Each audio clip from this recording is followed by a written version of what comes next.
İndi demək mən meşə ilə gedirəm bu parkın.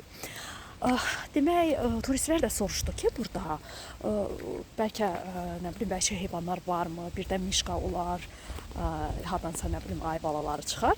Amma dedilər ki, burada cəmi maral var təkcə. O da maralı o vaxtdan gətiriblər və sonralar marallar burada məskunlaşırdı, amma onlar çox göydədir. Bax belə bir meşədə gedirəm. Ümumiyyətlə ondan qabaq heç vaxt meşələrdə tam belə gəzməmişdim. İndi də belə tamamilə buralar sakitlikdir. Yalnız ağaclar və insan var. Bu qədər, başqa heç nə.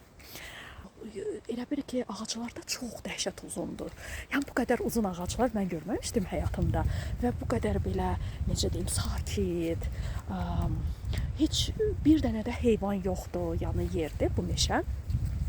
Belə.